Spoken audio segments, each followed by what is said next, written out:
సంతోషం అధ్యక్ష. వాస్తవంగా కూడా మా నాయకుడు పార్లమెంట్ కానీ అసెంబ్లీ కానీ చట్టసభల్లో ఈ వెనుకబడ్డ జాతులు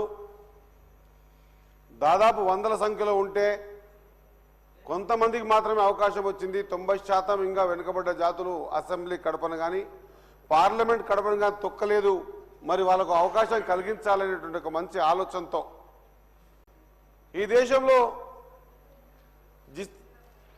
జిన్కి జిత్ని ఆబాది ఉనికి ఉత్తిని హిస్సేదారి అని ఎవరెంతో వాళ్ళకంతా అని సామాజిక ఆర్థిక ఉపాధి రాజకీయ మరియు కుల సర్వేలు చేయించి ఖచ్చితంగా ఈ నిర్ణయాన్ని కాంగ్రెస్ పార్టీ మా ప్రతిపక్ష నాయకుడు రాహుల్ గాంధీ గారు చెప్పిన మాటను తెలంగాణలో అధికారంలో ఉన్నటువంటి కాంగ్రెస్ పార్టీ ముఖ్యమంత్రి వర్యులు బీసీ బిడ్డ కాకున్నా కూడా ఒక సాహసోపేతమైన నిర్ణయం తీసుకొని కులాల సర్వే జరిగిన తర్వాత ఖచ్చితంగా ప్రతి యువకుల లోపల ఒక ఆలోచన వస్తుంది. అధ్యక్ష, మా కులం ఇంత ఉంది, బీసీలో ఇంత ఉన్నాం, రేపు రాబోయే లోకల్ బాడీస్ ఒకటిదే కాదు అధ్యక్ష. ఈరోజు సూచించిన 42% అయితే బీసీలకు సంబంధించిన అంశం ఉందో ఇది లోకల్ బాడీస్ కాకుండా క్రమేణా సంఖ్యాపరంగా 42% ఉన్నా అసెంబ్లీలో పార్లమెంట్లో ఎంత ఉన్నామని మన ఎద మీద చేసుకుంటే ఖచ్చితంగా బాధపడే అంశం అధ్యక్ష. రేపు వీళ్ళు తెలియపరలే అడిగే అధికారం వస్తుందేమో అనేటువంటి ఆలోచన కూడా క్షణమైన మనసులో పెట్టకుండా ఒక బీసీ బిడ్డ కాకుండా కూడా కుల సర్వే చేయించి బహిర్గతంగా అధ్యక్ష ఈ వేదికకి ఒక విషయం తెలియజేయాలనుకున్నా అధ్యక్ష. ఇక్కడ నుంచి పొన్నం ప్రభాకర్ గారు బీసీ మంత్రివర్యులు ఈ బిల్లు కోసం ఉదయం కంచి తాపత్రయపడేటువంటి విధానాన్ని చూస్తూ ఉంటే నేను ఇన్ని రోజులలో ఈ 14 నెలల్లో నేను కూడా గతం నేను 4 సార్లు 3 సార్లు గెలవలే అధ్యక్ష. మొట్టమొదటిసారి వచ్చిన ఎక్కడ ఏ కోశాన ఇది ఆగుతుందేమో ఆపుతారేమో లేదా దీన్ని పక్కదో పట్టిస్తారేమో లేక పక్కదో పట్టించే వలలో మనం పడిపోతామేమో ఆయన పడుతున్న తపన చూస్తే ఆయన లేచి మిమ్మల్ని మొక్కుతా ఉన్నాడు, మాట్లాడి ప్రతి ఒక్క సభ్యుని మొక్కుతా ఉన్నాడు. మీకు దండం పెడతా ఈ బిల్లు పాస్ కానీ అని అడుక్కునే విధానంలో ఆవేదన ఉంది అధ్యక్ష, బాధ ఉంది అధ్యక్ష. ఎందుకు ఆవేదన ఎందుకు బాధ అంటే ఇంతకుముందు మాట్లాడిన ప్రతి ఒక్కరు కూడా మాట్లాడుతున్న ప్రతి సభ్యునికి వచ్చి ప్రతి సబ్జెక్టు కూడా చెప్పించి మాట్లాడిపించే సందర్భాన్ని చూస్తుంటే నిజంగా బాధ అనిపించింది అధ్యక్ష. మా సభ్యులు ఇంతకుముందు మాట్లాడుతూ ప్రధాన ప్రతిపక్ష సభ్యులు మాట్లాడుకుంటూ మీ మంత్రులు ఏది మీ సభ్యులు ఏది అంటూ ఉన్నారు అధ్యక్ష. ఇగో మా వివేకాన్ని మాట్లాడంగానే ఒక్కరు కూడా ఉండకుండా అందరూ బయటికి వెళ్ళిపోయి ఇది ఆ అధ్యక్ష బీసీలో ఉన్నటువంటి ప్రేమ బాధ్యత ప్రధాన ప్రతిపక్షానికి ఉన్నటువంటి ఇదే నా బాధ్యత అధ్యక్ష. మీరు నిలబడాలి అధ్యక్ష. వాస్తవంగా కూడా గతంలో కూడా మీరు చెప్పిన ఇంతకుముందు అధ్యక్ష మంత్రివర్యులు ఒక నిమిషం గతంలో మీరు చెప్పిన అధ్యక్ష 27 ఉంటే 33 తీసుకొచ్చింది కేసీఆర్ గారని మరి వాడు కూడా కష్టపడి ఉండొచ్చు కదా అధ్యక్ష. వాళ్ళు కూడా ఎవరు ఆపేక్షని చెప్పలేదు అధ్యక్ష. ఈ రోజు మీరు ఒక వలయంగా ఏ విధంగా అయితే కొన్ని సందర్భాలు చెప్పారు అధ్యక్ష. మేమే తెచ్చినాం తెలంగాణ, మేము తెచ్చినాం మీరు తెచ్చిన కాదు అధ్యక్ష. సకల జనులు ఏ విధంగా అయితే కష్టపడితే తెలంగాణ వచ్చిందో సకల జనులు కష్టం చేసి కాంగ్రెస్ పార్టీ ఇచ్చిందో అదే మాదిరిగా ఈ రోజు కూడా ఈ సభలో ఉన్నటువంటి బీసీ బిడ్డలంతా కూడా పార్టీలకు అతీతంగా మనం రాబోయే తరాలకు ఏమైనా ఇచ్చిపోయేది ఉంటే అది ఒక మంచి ప్లాట్ఫామ్ ఇచ్చిపోవడానికి ఒక అవకాశం ఉంటుంది అధ్యక్ష. మన పార్టీలలో ఖచ్చితంగా ఈ బిల్లుకు సపోర్ట్ చేసే విధంగా ఈ ఇబ్బందులు వస్తాయి దీన్ని మనం అధిగమించుతామని చెప్పేటువంటి సబ్జెక్టును తీసుకుపోయి ముందు తీసుకుపోవాలి తప్ప ప్రతిదీ కూడా నేను విన్నా అధ్యక్ష. ఒక అక్షరం కూడా పొల్లుపోకుండా విన్నా అధ్యక్ష. ప్రతిదీ కూడా సూచిస్తా ఉన్నారు, ముందుకు పోమని ఒక్కడుగు ముందుకేపిస్తున్నారు, 4 అడుగులు వెనక్కి పోయి భయపెట్టే ప్రయత్నాలు చేస్తా ఉన్నారు అధ్యక్ష. ఇది ఎక్కడ ధర్మం అధ్యక్ష? ఇది కాదు కదా అధ్యక్ష కావాల్సింది. ఏదైనా ఒకటి సాధించాలనుకున్నప్పుడు తెగించి ముందుకు పోవాలి అధ్యక్ష. ఏ సమస్యలు వస్తాయి దాన్ని అధిగమించి ముందుకు పోయే ప్రయత్నం చేయాలి అధ్యక్ష. పార్లమెంటు ప్రధాన ప్రతిపక్ష నాయకుడు మాట్లాడుతూ ఉన్నాడు ఈరోజు స్పష్టంగా ఖచ్చితంగా నిలదీస్తా ఉన్నాడు. ఖచ్చితంగా జిస్కి జిత్ని ఆబాది హే ఉస్కు ఉత్తిన హిస్సేదారి దే అని చెప్పేసి కొట్లాడుతూ ఉన్నారు అధ్యక్ష. వేదిక మీద మాట్లాడుతూ ఉన్నాం అధ్యక్ష. మరి ఈరోజు ఖచ్చితంగా గతంలో ఇంతకుముందు కూడా మనం ఈ సంవత్సరం ప్రక్రియ అధ్యక్ష ఇది ఒక్కరోజుతో కాలే.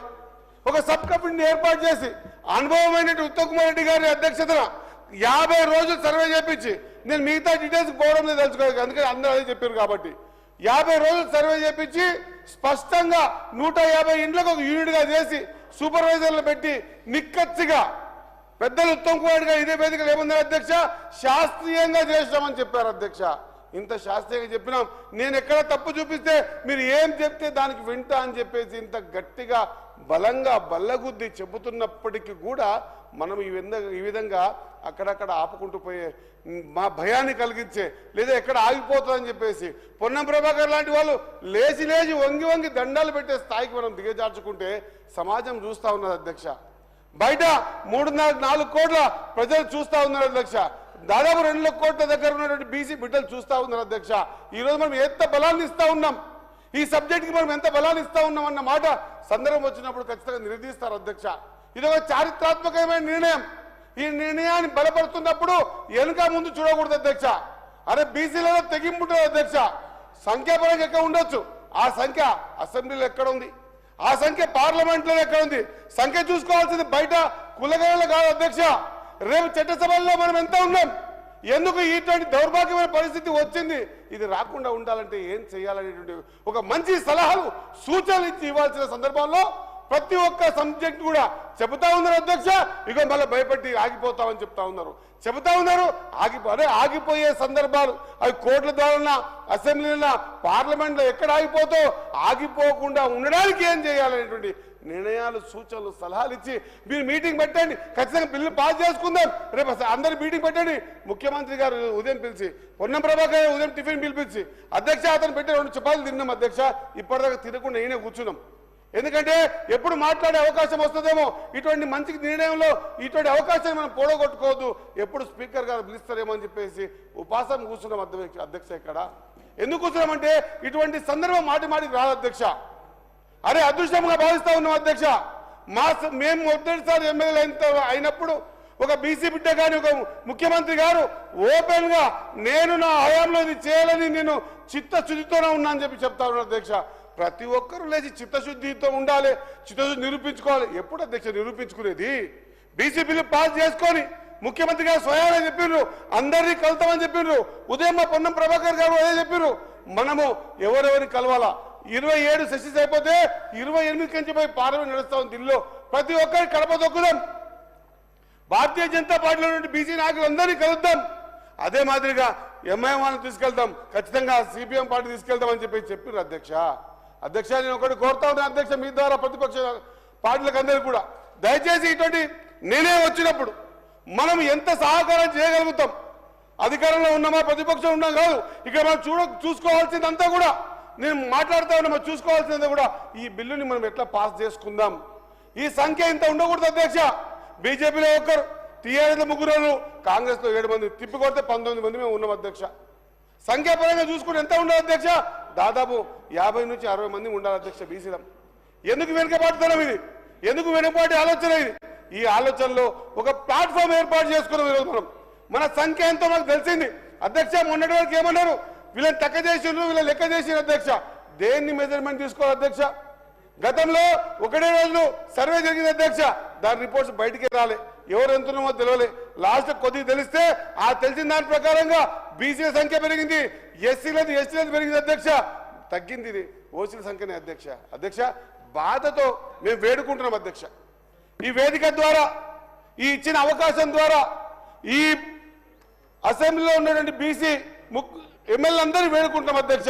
దయచేసి మన పార్టీలో ఉన్నటువంటి ఆది నాయకులందరినీ కూడా కలుపుకొని ఖచ్చితంగా ముందుకు పోయి అందరినీ రిక్వెస్ట్ చేసి ఈ బిల్లు పాస్ చేసుకోదనుకు. ఇది కాంగ్రెస్ పార్టీ చేస్తుంది, మన కొద్దని కాకుండా కాంగ్రెస్ పార్టీ అడుక్కుంటా ఉంది, వేడుకుంటా ఉంది. ఈ చారిత్రక ఘటన ఇప్పుడు కాకపోతే ఇంకొకసారి అయ్యే అవకాశం లేదు అధ్యక్ష.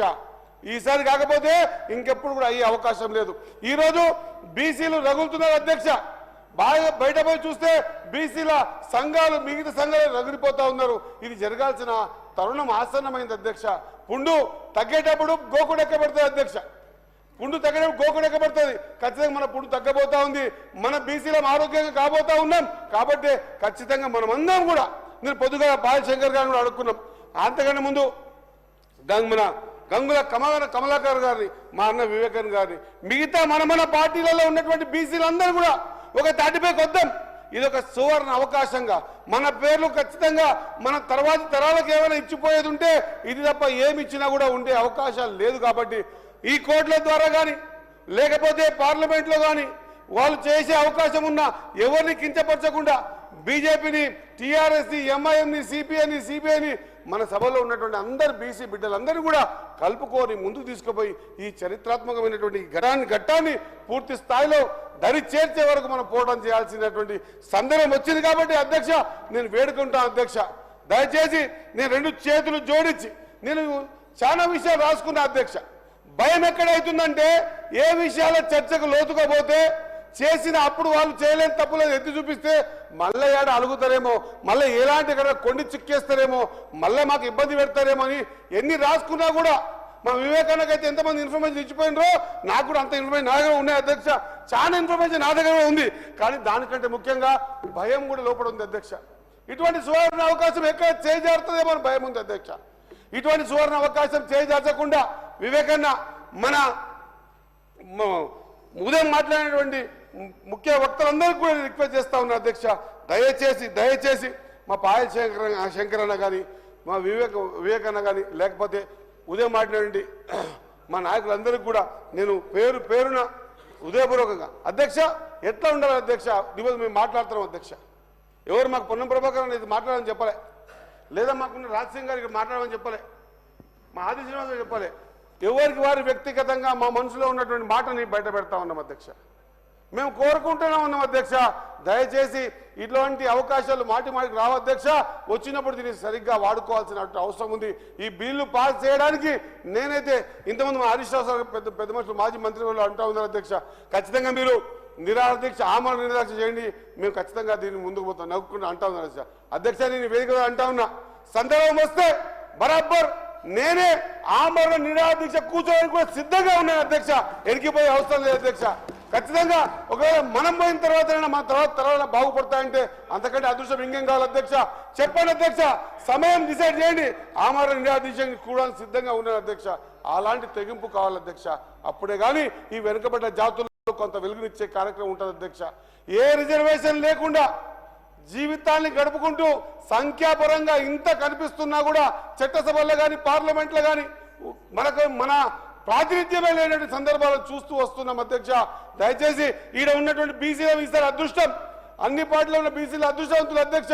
ఈసారి అందరూ పార్టీలో ఉన్న బీసీలు అందరూ కలిసి కూడా ముక్తకంఠంగా ఆలోచన రాహుల్ గాంధీ ప్రతిపక్ష నాయకునికి ఉంది. నేను ఖచ్చితంగా చేయాలనే బలమైన కోరిక ఖచ్చితంగా ముఖ్యమంత్రి రేవంత్ రెడ్డి గారికి ఉంది. అందరికి కూడా ఒక సబ్ కమిటీకి మంత్రివర్గులు అందరూ కూడా బీసీల కులగణన చేసి వాళ్ళకి కావాల్సినటువంటి వాటని వాళ్ళకి ఇవ్వాలనేటువంటి ఆలోచనతో ముందుకు వస్తూ ఉన్నారు. కాబట్టి ఇటువంటి అవకాశాన్ని నిజంగా మనం తెలివిమంతులమైతే, నిజంగా కూడా మన భావి తరాలకు మనమేమైనా ఆలోచన చేసిన వాళ్ళమైతే ఈ అవకాశాన్ని మనం వారికి మనం ఆహుతి అయినా కూడా వాళ్ళకు దారిని చూపించే సందర్భం ఆసనమైంది. కాబట్టి నేను కోరుకుంటున్నా అధ్యక్ష, వేడుకుంటున్నా అధ్యక్ష. పొన్నమన్న వేడుకునే విధానం చూసి నాకు కూడా జాలి అనిపిస్తుంది, బాధపడతా ఉన్నా. అటువంటి సందర్భాలు రాకుండా మన పార్టీలలో ఖచ్చితంగా ఎవరో ఆలోచన విధానాన్ని మనం ముందుకు తీసుకురాకుండా, ఎవరో ఆలోచన విధానాన్ని మనం ఎక్స్ప్రెస్ చేయకుండా మనము ఖచ్చితంగా ఈ విధానాన్ని కాంగ్రెస్ పార్టీ తీసుకునే ఈ నిర్ణయాన్ని పూర్తి స్థాయిలో మన రాష్ట్రంలో ముందు ఇంప్లిమెంట్ చేద్దాం అధ్యక్ష. గతంలో ఇన్ని సార్లు చేసింది, ఎన్నో చెప్పిన అధ్యక్ష, ఇన్ని సార్లు ఇవి ఫెయిల్ అయిందని చెప్పేసి అధ్యక్ష. ఇగో కేటం కూడా ప్రతిసారి అవ్వతో లేస్తుంది అధ్యక్ష, దరికి చేరాలని. కానీ ఎంతైనా ఎనికిపోయిన నువ్వు కావాలి అధ్యక్ష, మళ్ళీ లేసే ప్రయత్నం చేస్తారు అధ్యక్ష. ఆ విధంగా మనం కూడా మన బీసీల కోసం ఖచ్చితంగా దరికి చేరని కిరటమే లేస్తున్నప్పుడు ఇంత మంచి అవకాశం దొరికినట్టు మన బీసీలం ఒకవేళ నిజంగా కూడా ఆలోచన ఉంటే మనం ఖచ్చితంగా అది దరికి చేరేంత వరకు ఏ సందర్భానైనా మనం వాడుకొని ఎక్కడైనా ఢిల్లీకి రావడానికి సిద్ధంగా ఉన్నారు. భారతీయ జనతా పార్టీ నాయకులు ఎవరైనా ప్రైమ్ మినిస్టర్ని కలవడానికి ముఖ్యమంత్రి గారు సిద్ధంగా ఉన్నారు. అంత పెద్ద మనసుతో చెప్తా ఉన్నారు. రాహుల్ గాంధీ గారి అపాయింట్మెంట్ నేను తీసుకుంటా, బీజేపీ మోదీ గారి అపాయింట్మెంట్ తీసుకోండి అని చెప్పి చెప్తా ఉన్నారు అధ్యక్ష. అందరం కలిసి వెళ్తాం అధ్యక్ష. నేను ఈ వేదిక ద్వారా అన్ని వర్గాల వారికి, మొన్న జరిగింది బీసీ కులగణన ఒకటే కాదు అధ్యక్ష, బీసీలు, ఎస్సీలు, ఎస్టీలు, అగ్రవర్ణాలు అందరి కులగణన జరిగినాయి అధ్యక్ష. మొదటిసారి మనం ఎంతో ఉన్నామని తెలిసిన సందర్భాన నేను ఈ సందర్భంలో బీసీలు 47% ఉన్నటువంటి ఈ సందర్భాన్ని దీని రేపు రాబోయే రోజుల్లో చట్టసభల్లో ఏ విధంగా మనం మన సంఖ్యను పెంచుకోవాలనే కాన్సెప్ట్లనే ముందుకు పోతే తప్ప మనం భావి తరాలు మనని లేకపోతే ఖచ్చితంగా క్షమించవు అనే సందర్భాన్ని గుర్తు చేస్తూ ఖచ్చితంగా అందరితో వేడుకుంటున్నాం అధ్యక్ష, బేషాజాలకు పోకుండా.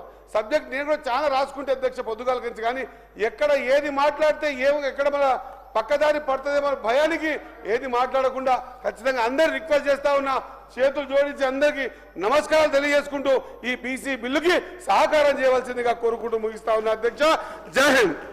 ప్రపంచంలో ఏ మూల ఏ క్షణం ఏం జరుగుతుందో వేగంగా తెలుసుకోవడానికి తొలి వెలుగు వాట్సాప్ ఛానల్ని ఫాలో చేయండి.